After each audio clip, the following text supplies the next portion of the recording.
사랑하는 성도님들, 평안하셨습니까? 하나님 말씀 시편 107편을 같이 보도록 하겠습니다.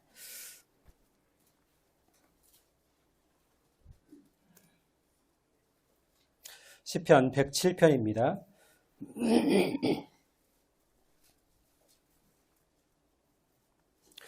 107편 1절을 같이 읽도록 하겠습니다. 시편 107편 1절입니다. 시작. 여호와께 감사하라. 그는 선하시며 그 인자하심이 영원함이로다. 시편 107편은 중요한 대전제로 시작을 하고 있습니다. 여호와께 감사하라. 그는 선하시며 그 인자하심이 영원함이로다. 하나님은 선하시고 인자하다. 다른 성경에서는 그 인자라는 표현을 사랑이 영원하신 분이다 이렇게 표현을 하고 있습니다. 하나님은 선하시고 그 인자하심이 영원하신 분입니다. 그리고 그분의 그 선하심과 인자하심은 감사하게도 사람을 향해 있습니다. 더 구체적으로 얘기하면 우리를 향해 있고, 조금 더 구체적으로 얘기하면 누구를 향하고 있습니까? 나를 향하고 있습니다. 하나님은 선하시고 그 인자하심이 영원하신 분이다. 이것을 믿는 것이 믿음입니다. 성경이 말하고 있는 믿음의 본질은 하나님이 선하시고 그 인자하심이 영원하신 분인 것을 믿는 것입니다. 성도님들, 본질이라고 우리가 말할 때 본질의 뜻이 무슨 의미가 있을까요? 본질은 잘은 모르지만 어떤 변하지 않는 가치를 얘기할 때 우리가 본질이라고 이야기를 합니다. 그러면 본질은 하나님께 속한 것일까요? 아니면 사람에게 속한 것일까요? 네, 하나님께 속한 것이겠죠. 변하지 않는 가치이기 때문에. 107편은 1절에서 믿음의 대전제를 먼저 이야기합니다. 하나님은 선하시고 그 인자하심이 영원하신 분이다. 이 본질을 먼저 설명을 하고 있고 선언을 하고 있고 그 뒤를 이어서 인간의 실존, 우리의 실존을 말해주고 있습니다. 죄송합니다. 아침부터 본질, 실존, 어려운 철학 용어를 얘기해서 죄송합니다만은 실존은 어려운 용어는 아닙니다. 그냥 우리의 현실이라고 이해하시면 됩니다. 우리의 현실. 우리가 날마다 살아가는 우리의 삶과 우리의 현실을 실존이라고 말합니다. 그러면 실존은 누구에게 속한 것일까요? 하나님께 속해 있을까요? 아니면 우리에게 속해 있을까요? 우리에게 속한 것이죠. 실존은 늘 변하는 것입니다. 기분이 좋았다가 오후에는 안 좋을 수도 있습니다. 몸이 건강했다가 아플 수도 있습니다. 기뻤다가 슬플 수도 있습니다. 늘 변하는 것이죠. 우리의 삶이고 우리의 현실입니다. 하지만 실존이 아무리 바뀌고 아무리 변한다 할지라도 본질은 변하지 않는 것입니다. 그래서 시편 107편 1절은 이 하나님의 본질, 여호와는 선하시며 그 인자하심이 영원하신 분이다. 이렇게 선언하고 시작을 합니다. 근데 이 선언만 하고 끝나는 것이 아니고 그 뒤를 이어서 우리의 실존을 낱낱이 이야기해주고 있습니다. 특별히 107편은, 이 시편 107편은 네 종류의 실존을 우리에게 얘기해주고 있습니다. 우리의 삶의 모습, 우리 인생의 모습을 네 종류로 보여주고 있습니다. 시편 107편을 이렇게 묵상하다 보니까 이런 생각이 들었습니다.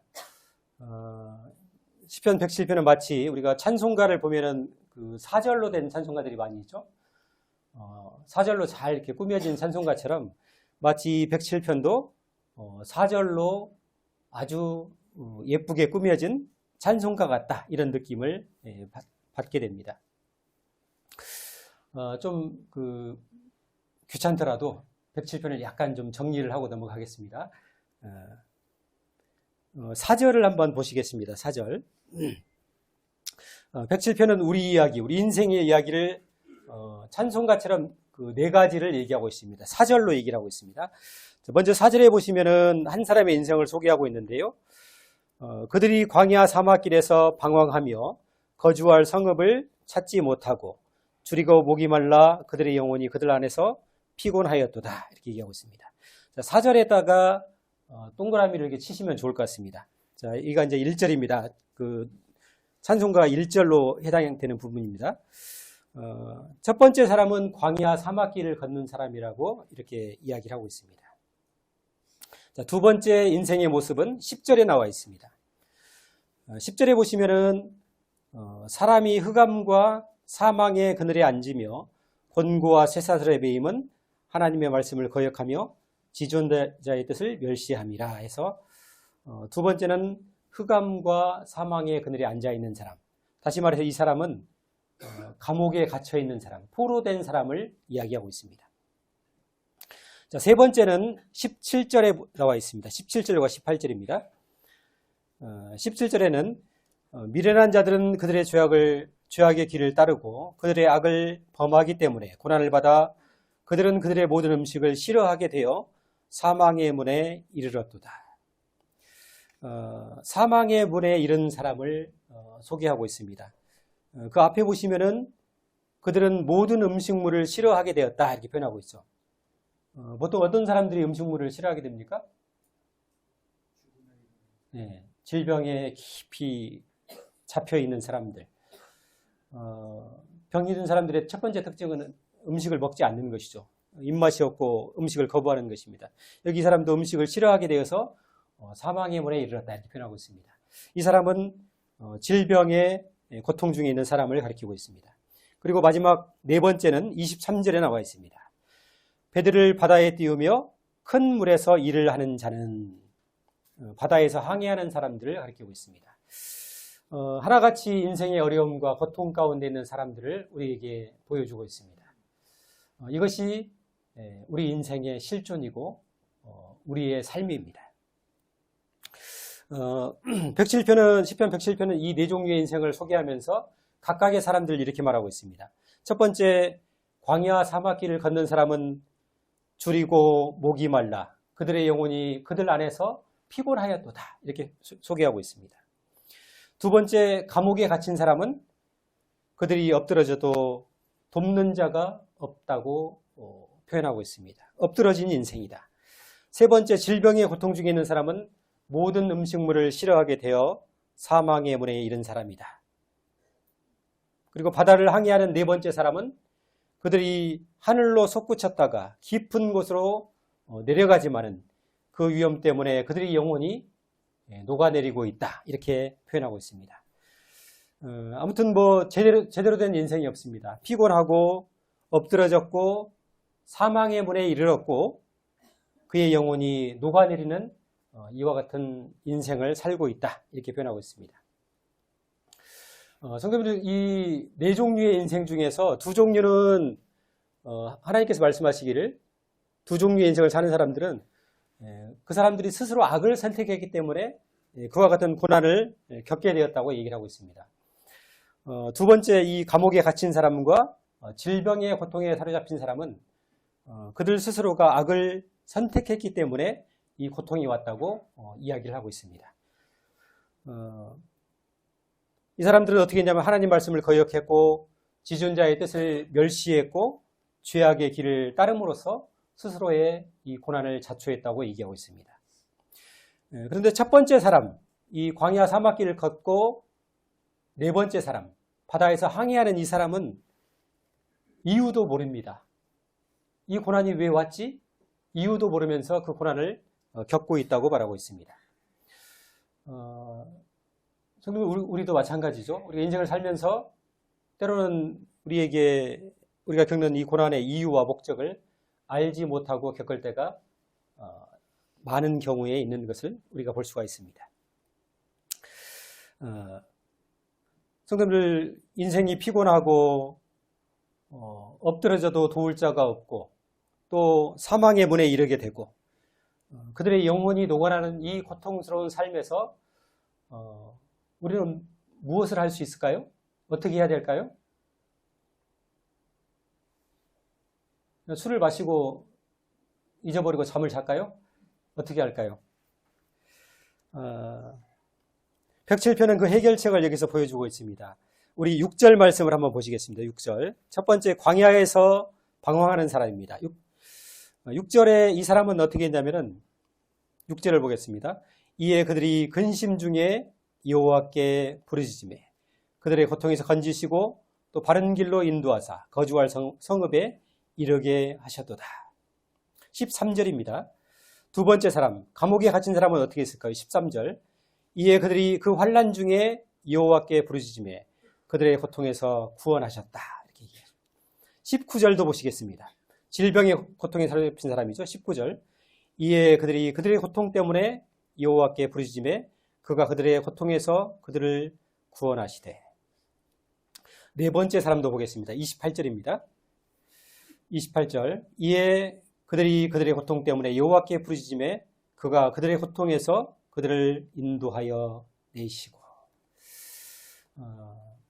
그 인생의 고통 가운데서 흑암과 사망의 그늘에서 혹은 위험한 지경에서 여호와 하나님께 부르짖었을 때에 하나님께서 그들을 외면하지 아니하시고 구원하신 것을 볼 수가 있습니다.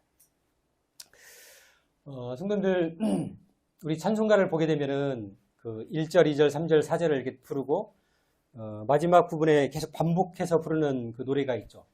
그 부분을 뭐라고 얘기합니까? 후렴이라고 얘기를 합니다. 시편 107편은 후렴도 있어요. 후렴을 한번 같이 보시겠습니다. 이번에는 첫 번째 8절을 보시면은 광야 사막길을 걷는 사람의 후렴이 나옵니다. 8절 같이 한번 읽어보실까요? 8절 시작. 여호와의 인자하심과 인생에 행하신 기적으로 말미암아 그를 찬송할지로다. 15절입니다. 시작. 여호와의 인자하심과 인생에 행하신 기적으로 말미암아 그를 찬송할지로다. 21절입니다. 여호와의 인자하심과 인생에 행하신 기적으로 말미암아 그를 찬송할지로다. 자, 마지막 31절까지 읽겠습니다. 시작. 여호와의 인자하심과 인생에 행하신 기적으로 말미암아 그를 찬송할지로다. 아멘. 완벽하게 찬송가죠, 성도님들. 후렴까지 있습니다. 그들이 처한 상황도 다르고 삶의 모습도 다르지만은 동일한 고백을 하고 있습니다. 여호와의 인자하심과 인생에게 행하신 기적으로 말미암아 그를 찬송할지로다. 어떤 이유로 고난을 당하든지 간에 그 고난 속에서 하나님께 부르짖었을 때 하나님께서 외면하지 아니하시고 구원해 주시고 또 인도해 주시는 선하시고 인자하신 하나님을 찬양하고 있습니다. 자, 여기까지 이제 정리가 끝났습니다. 수고하셨습니다. 성도님들, 이 시편 107편을 어떤 사람이 이 시를 노래했을까요? 뭐 다른 시편들은 그 다윗의 시다, 누구의 시다 이렇게 나와 있는데 107편은 기자가 나와 있지 않습니다. 어떤 사람이 이 시를 노래했을까요? 저는 이 시를 보면서 적어도 이 사람은 인생의 깊은 고난을 믿음으로 잘 통과한 사람이다, 이런 생각을 갖게 됐습니다. 그래서 1절 고백, 여호와께 감사하라. 그는 선하시며 그 인자하심이 영원함이로다. 이 고백은 그냥 피상적으로 그냥 뭐 단편적인 지식에 의해서, 하나님을 아는 그 작은 지식에 의해서 나오는 고백이 아닙니다. 그냥 머리로, 입술로 쉽게 이렇게 말할 수 있는 고백이 아닙니다. 그가 체험한 삶과 살아온 인생의 배경 속에서 이러한 간증과 고백이 나왔다고 우리가 생각을 합니다. 영혼에 새겨진 감사라고 생각이 되어집니다.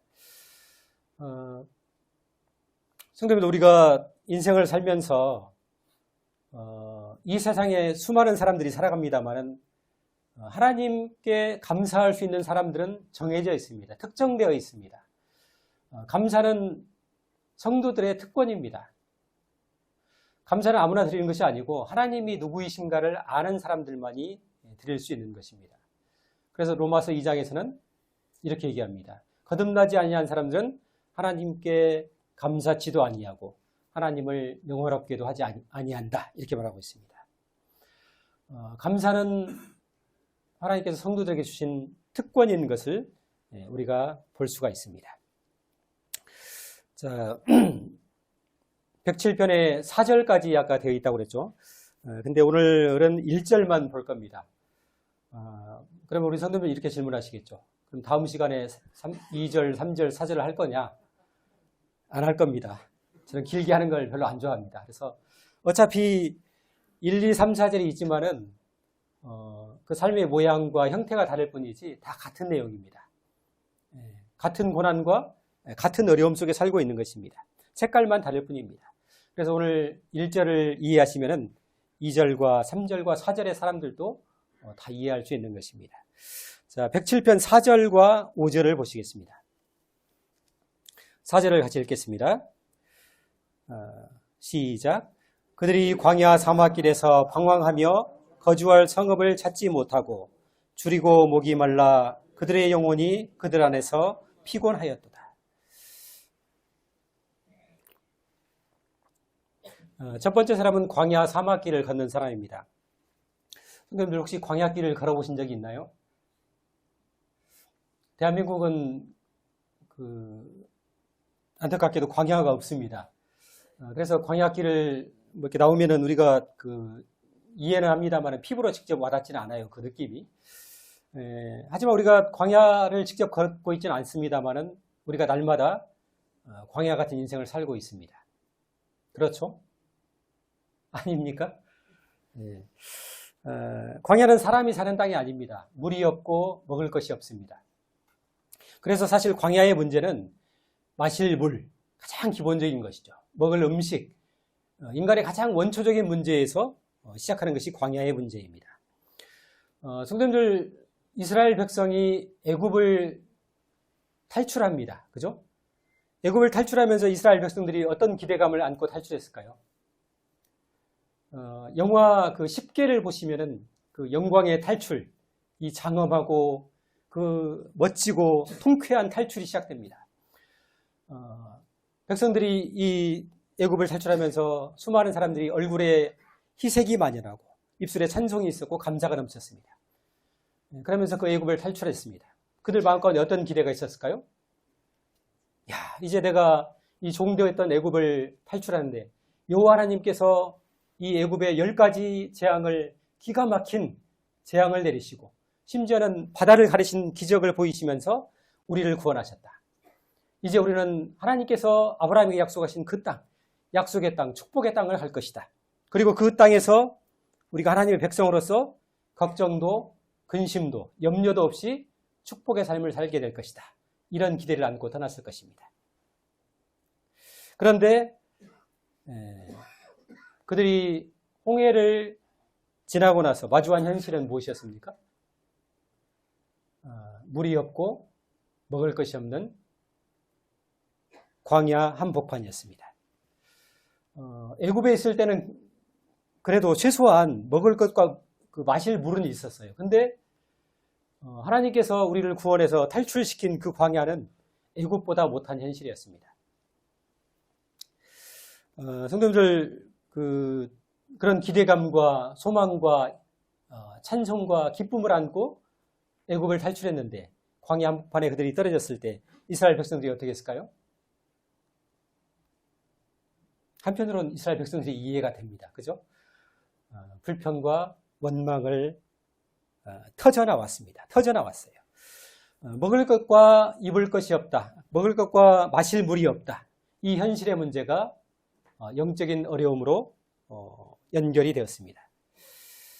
당장 마실 물이 없고 먹을 음식이 없는데 이 답답한 현실 앞에서 하나님께서 애굽에 통쾌한 재앙을 내리셔서 애굽을 진멸하시고 이 하나님 백성을 구원해내셨습니다. 홍해를 바다를 가르시면서 이 백성을 구원하셨는데 물이 없고 먹을 것이 없는 이 답답한 광야 한복판에서 이 구원이 무슨 의미가 있습니까? 지금 그 이야기를 이스라엘 백성이 하나님께 하고 있는 것입니다.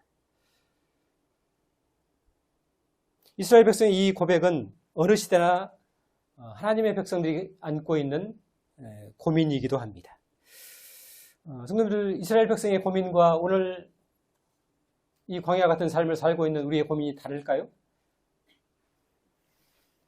우리의 그 상황을 한번 보겠습니다.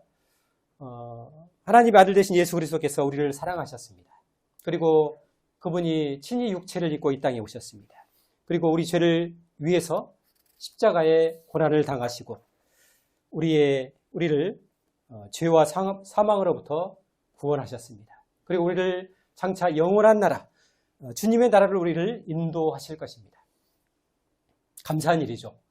우리가 예배 때마다 얼마나 감사합니까? 생각할수록 눈물나게 감사한 일입니다. 그런데 우리의 현실을 보면은 우리의 현실은 답답한 일들로 쌓여 있습니다. 자본주의 국가에서, 자본주의 사회에서 돈이 없다고 하는 것은, 가난하다고 하는 것은 매우 비참한 일입니다. 근데 돈을 벌고자 하지만은 돈이 쉽게 벌리지 않습니다. 돈은 또 이렇게 쓸 곳이 많은지 모르겠어요. 뭐 월급날 대봐야 하나, 둘, 셋, 세 명이 손 벌리면서 착착착 빠져나가면 잔고가 거의 바닥입니다. 몸은 여기저기 아프고, 우리 청년들 같은 경우에는 학교를 졸업했지만은 취업이 막막하고, 결혼할 나이가 되었지만은 결혼도 쉽지 않습니다. 그런 것은 견디겠는데, 또 가족 간에, 부부 간에, 또 형제 간에 관계가 깨어져서 고통 가운데 있는 사람들도 얽히고 설긴 그 관계 때문에 어떻게, 어디서부터 시작이 될지 모르는 이 고통 가운데 살아가고 있습니다. 우리 교회 기도 노트가 있죠? 제가 그 분기별로 기도 노트를 계속 정리하고 있습니다. 타이핑을 쳐서 출력을 해서 드리고 있습니다만은 우리의 기도 노트가 우리의 삶과 우리의 실존을 그대로 반영하고 있습니다. 그거 보시면 어때요? 처음부터 끝까지 답답하고 곤고하고 서글픈 문제들이 우리에게 쌓여 있습니다. 현실적으로 막막한 일들이 우리 가운데 있는 것을 보게 됩니다. 하나님께서 우리를 사랑하시고 그래서 그 아들을 내어주시기까지 사랑하셨다는데, 그렇게 우리를 구원하셨는데, 그런데 그렇게 해서 얻은 구원의 축복이 지금 이렇게 하루하루 전전긍긍하면서 살아가는 이 현실이란 말입니까? 이런 고백이 우리의 마음 가운데 들 때가 있다고 하는 것입니다. 하나님이 나를 사랑하시고 나를 축복하시고 나와 함께 하신다고 하는데 나의 삶은 왜 이렇게 팍팍하고 어렵습니까? 이런 고백이 우리에게 있는 것입니다. 이것이 광야에서 이스라엘 민족이 했던 고민이고 오늘 광야 같은 삶을 살고 있는 우리의 고민이기도 합니다. 성도님들, 하나님께서 왜 이스라엘 백성을 축복의 땅, 약속의 땅으로 바로 데려가지 않고 광야로 인도하셨을까요? 그것은 하나님께서 우리가 누구인지를, 우리의 속성을 가장 잘 아시기 때문에 그렇습니다. 그리고 하나님께서 우리에게 최선이 무엇인가, 우리에게 가장 복된 길이 무엇인가를 아시기 때문에 그렇게 하신 것입니다. 자, 여기 손을 놓으시고 신명기 8장의 말씀을 같이 한번 보시겠습니다. 신명기 8장.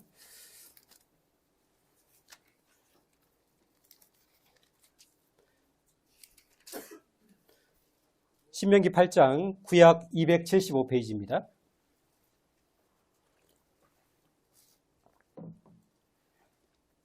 (8장) 11절에서 14절까지를 한번 천천히 읽어보시겠습니다. 신명기 8장 11절부터 14절까지입니다. 자, 생각하시면서 읽으면 좋을 것 같습니다. 시작. 내가 오늘 내게 명하는 여호와의 명령과 법도와 규례를 지킴이 아니하고 내 하나님 여호와를 잊어버리지 않도록 삼갈지어다. 내가 먹어서 배부르고 아름다운 집을 짓고 거주하게 되며 또 내 소와 양이 번성하며 내 은금이 증식되며 내 소유가 다 풍성하게 될 때에 내 마음이 교만하여 내 하나님 여호와를 잊어버릴까 염려하노라. 여기까지 읽겠습니다.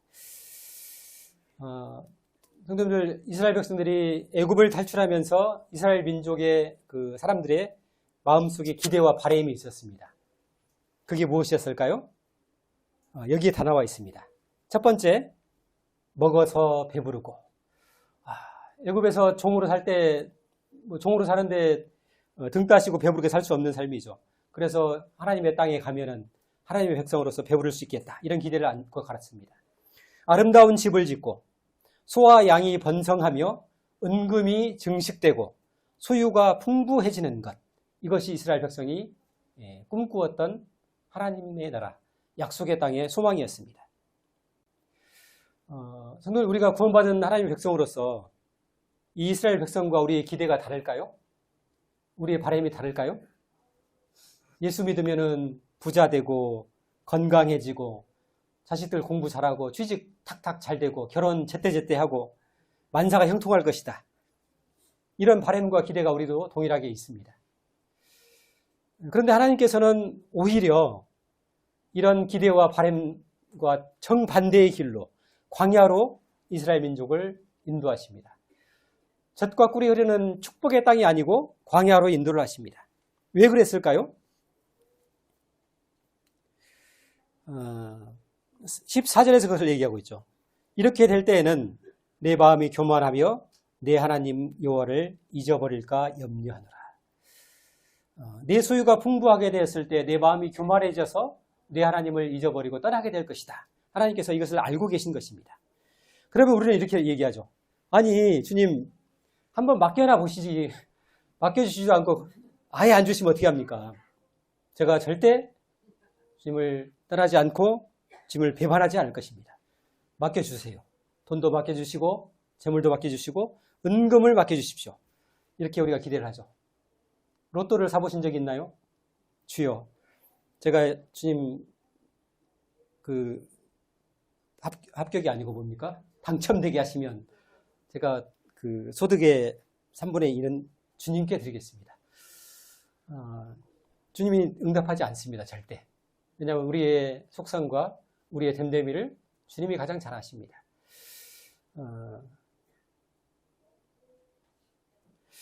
그리고 주님이 우리를 왜 광야로 인도하셨는가? 팍팍하고 막막한 이 물도 없고 먹을 것도 없는 이 광야 한복판으로 인도하셨는가? 그 이유를 14절부터 이야기하고 계십니다. 제가 읽어드리겠습니다. 14절. 신명기 8장 14절입니다. 내 마음이 교만하여 내 하나님 여호와를 잊어버릴까 염려하노라. 여호와는 너를 애굽 땅 종되었던 집에서 이끌어내시고 너를 인도하여 그 광대하고 위험한 광야 곧 불뱀과 전갈이 있고 물이 없는 간주한 땅을 지나게 하셨으며 또 너를 위하여 단단한 반석에서 물을 내셨으며 내 조상도 알지 못하던 만나를 광야에서 내게 먹이셨나니 이는 다 너를 낮추시며 너를 시험하사 마침내 내게 복을 주려 하심이었느니라. 성도님들, 하나님께서 우리를 광야 길을 걷게 하신 목적이 어디 있습니까? 너희를 낮추시고 시험하시기 위해서 이렇게 하셨다고 얘기하고 있습니다. 다른 성경에서는 시험하다는 표현을 단련하시기 위해서 이렇게 하셨다 표현하고 있습니다. 첫 번째, 우리를 낮추시려고 하신다고 하십니다. 우리를 겸손한 자리에 두시려고 하십니다. 왜 그럴까요? 왜냐하면 겸손한 자에게 하나님의 은혜가 임하기 때문에 그렇습니다. 야고보서 4장 6절에 하나님이 교만한 자를 물리치시고 겸손한 자에게 은혜를 주신다 하였느니라. 우리가 겸손해야만 하나님의 은혜가 임할 수 있기 때문에 하나님이 우리를 낮추시려고 우리를 광야로 보내셨습니다. 두 번째는 우리를 시험하시기 위해서, 우리를 단련하시기 위해서 우리를 광야로 인도하셨다고 얘기하고 있습니다. 우리는 믿음의 단련이 필요한 사람들입니다. 왜 그렇습니까?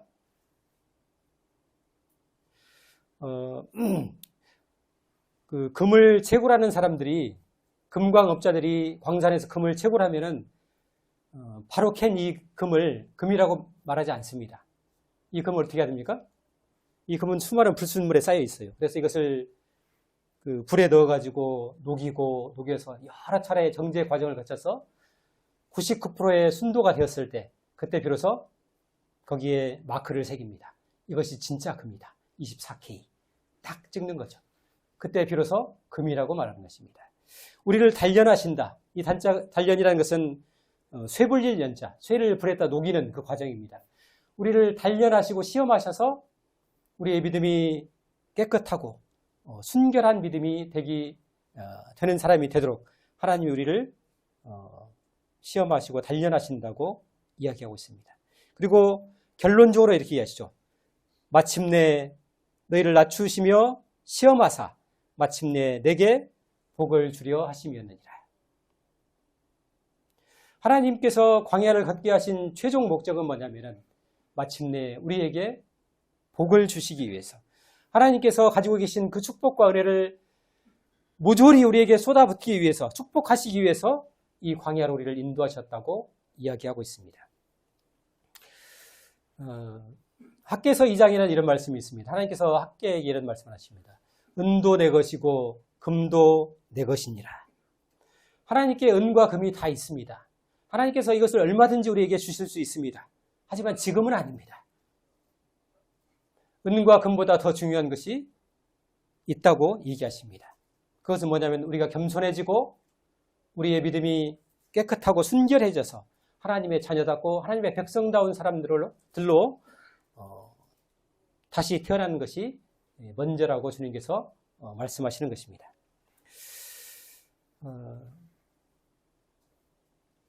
성도님들, 광야 같은 인생길을 우리가 걸어가고 있습니다만은 우리의 삶이 이해가 되십니까? 광야는 이해가 되는 곳이 아닙니다.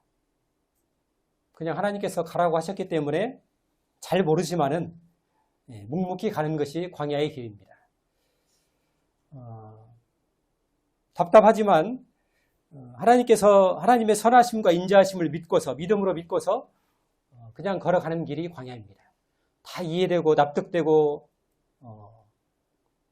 해서 걷는 길이 아니라고 하는 것입니다. 그냥 걷는 것입니다.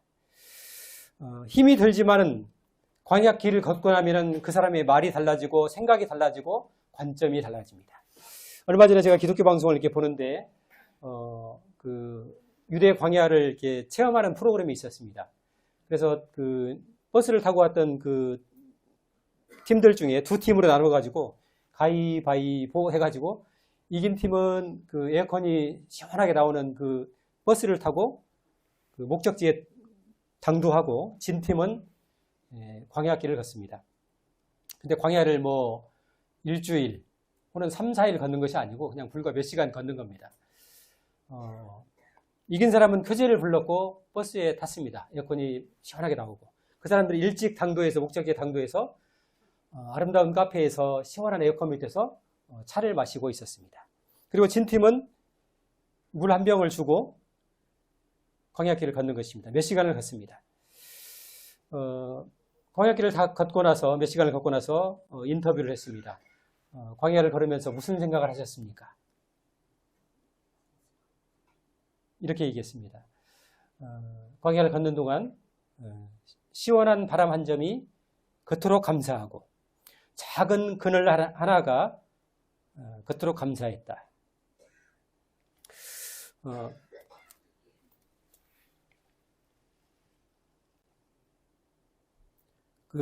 버스를 타고 카페에 갔던 사람들은 감사가 없어서 성도들. 누가 감사할 수 있는가? 누가 찬송할 수 있는가? 광야를 통과한 사람들이 시련의 날들을 믿음으로 견딘 사람들이, 이 성숙해진 사람들이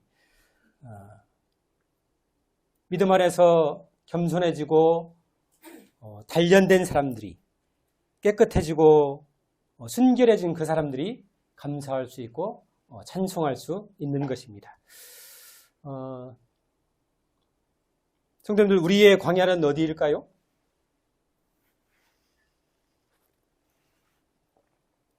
우리의 광야가 따로 있을까요, 성도님들? 하나님께서 이스라엘 백성을 광야로 인도하신 것처럼 우리를 구원해서 우리도 동일하게 광야 같은 삶을 살게 하십니다. 우리의 광야가 있습니다. 근데 광야는 특별한 것이 아니고 우리가 지금 살아가고 있는 이 평범한 일상이 하나님께서 우리에게 주신 각 사람의 자리가 광야입니다. 학생에게는 학교가 될 것이고 주부에게는 가정이 될 것이고 직장인에게는 직장이 광야가 될 것입니다. 우리에게 주어진 특별할 것도 없고 자랑할 것도 없는 이 평범한 일생이, 하루하루 살아가는 이 일상이 하나님께서 우리에게 맡기신 자리고 이 일상을 잘 살아내는 것이 하나님의 뜻이라고 하는 것입니다. 저는 어느 날 성경을 읽다가 문득 한 구절이 눈에 딱 들어왔습니다. 수없이 그 성경을 읽었는데도 불구하고, 그 구절을 읽었는데도 불구하고, 그날만큼은 그 구절이 눈에 이렇게 딱 들어왔어요. 어떤 구절이냐면 창세기 5장에 있는 말씀입니다. 이 말씀이에요. 에녹은 55세에 무드셀라를 낳았고, 무드셀라를 낳은 후 300년을 하나님과 동행하며 자녀들을 낳았더라. 특별하지 않은 말씀이거든요. 근데 어느 날 성경을 읽는데 이 말씀이 눈에 탁 들어왔어요. 에녹은 55세에 무드셀라를 낳았고, 무드셀라를 낳은 후 300년을 하나님과 동행하며 자녀들을 낳았더라.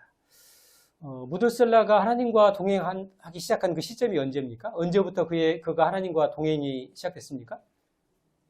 예, 무드셀라를 낳은 후. 아버지가 된 다음부터 그가 하나님과의 동행이 시작됐습니다. 아버지의 자리는 축복과 은혜의 자리입니다.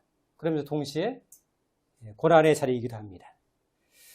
자녀는 감사거리이면서 동시에 걱정거리입니다. 그죠? 어려서는 아이고 저것이 사람이 될라나 걱정이고, 커서는 저것이 사람하고 살 것인가, 이것이 걱정이죠. 그래서 무자식 상팔자 이런 말이 나온지도 모르겠습니다. 아버지라는 자리는 그다지 낭만적이지 않습니다. 아버지는 가족들을 부양하기 위해서 때로는 구차하고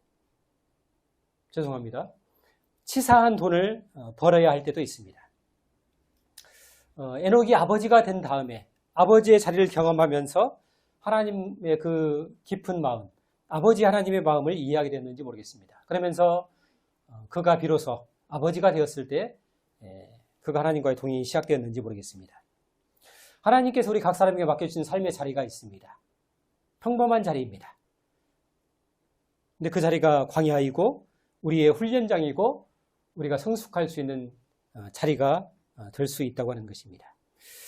신명기 말씀을 보신 김에 한 절을 더 보겠습니다. 앞으로 좀 넘기시면 신명기 1장을 보도록 하겠습니다.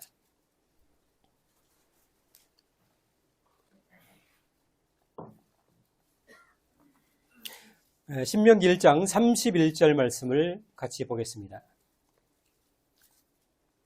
신명기 1장 31절입니다. 같이 읽겠습니다. 신명기 1장 31절 시작. 광야에서도 너희가 당하였거니와 사람이 자기의 아들을 아는 것 같이 너희의 하나님 여호와께서 너희가 걸어온 길에서 너희를 아느사 이곳까지 이르게 하셨느니라 하나. 광야에서도 너희가 경험한 것처럼 사람이 자기의 아들을 낳는 것 같이 너희 하나님 여호와께서 너희가 걸어온 그 광야길에서 너희를 아느사 이곳까지 이르게 하셨다. 성도들, 우리가 우리의 힘과 우리의 걸음으로 우리의 의지로 이 광야길을 걷는 것이 아닙니다. 하나님께서 우리를 품에 안으시고 아비가 그 아들을 안는 것 같이 우리를 안고 이 광야길을 통과했다고 얘기하시고, 또 우리도 이스라엘 백성을 그렇게 하신 것처럼 우리도 안고 통과하실 것입니다.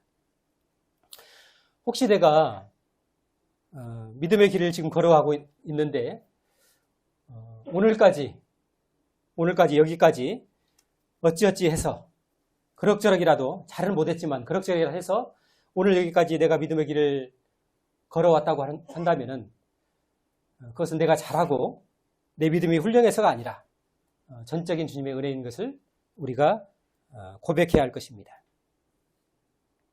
그냥 우리의 믿음의 걸음을 걸어온 것이 아니고 하나님께서 자식을 아는 것처럼, 자기 아들을 안는 것처럼 우리를 안고서 이 광야길을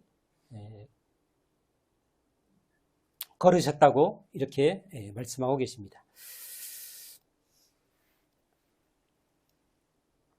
성도님들, 2024년이 시작되었지만 우리의 현실, 우리의 실존은 그다지 변함이 없습니다. 2024년도에도 우리는 변함없이 광야의 길을 걷게 될 것입니다. 또 우리의 문제와 고민도 그대로 여전히 우리 곁에 있을 가능성이 높습니다. 그러나 우리의 실존이 수없이 바뀌고 어려움과 인생의 경랑에 휩싸인다 할지라도 변하지 않는 본질이 있습니다. 우리의 실존은 늘 변하고 위태롭고 좋을 때 안 좋을 때 어려움과 풍랑과 같은 경랑이 있지만은 그럼에도 불구하고 변하지 않는 본질이 있습니다. 그것은 하나님은 선하시고 그 인자하심이 영원하신 분이라고 하는 것입니다. 두 번째, 그 하나님께서 선하시고 인자하심이 영원하신 그 하나님께서 우리의 기도를 들으시고 우리의 환난 가운데서 우리를 건지시는 분이라고 하는 것입니다.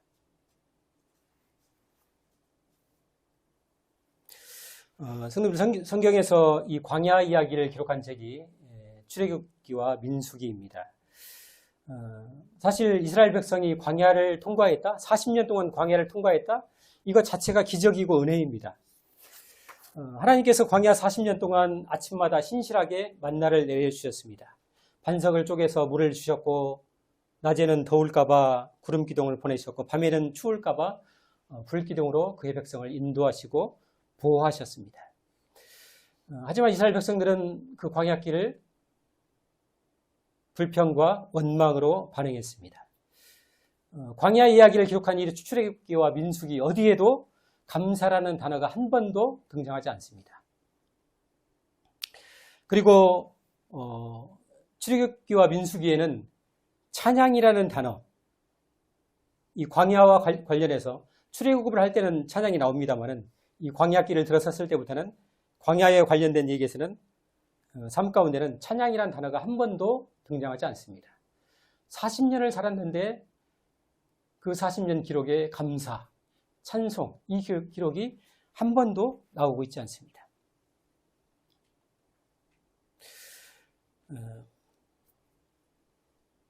성도 우리가 우리의 인생길, 우리의 광야 같은 인생길을 어떻게 바라볼지, 감사로 바라볼지 아니면 이스라엘 백성처럼 원망으로 바라볼지 우리가 선택할 수 있습니다. 비록 우리가 답답하고 막막한 광야 같은 인생길을 살고 있지만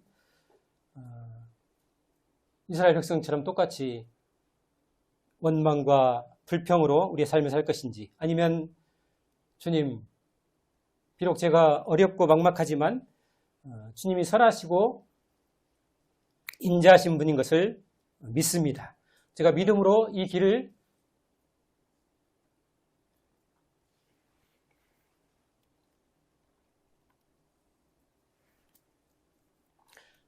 가겠습니다. 이런 고백이 있기를 소망하는 마음이 있습니다. 성도들 한번 넘겨주실래요? PPT. 시편 107편은 이 고대 이스라엘 사회에서 어떤 절기나 예식이 있을 때에 낭송한 시라고 합니다. 인도자가 시편 107편 1절을 여호와께 감사하라 이렇게 선창을 하게 되면 회중은 이어서 왜냐하면 그는 선하시며 그 인자하심이 영원함이로다 이렇게 화답을 했다고 합니다. 히브리어 원문에는 우리 지금 개역 개정과 달리 왜냐하면이라는 표현이 들어가 있습니다. 성도들 우리 2024년 시작했는데 하나님께 감사의 고백을 한번 해보시면 좋을 것 같습니다. 제가 선창하겠습니다. 뒤에를 부탁을 드립니다.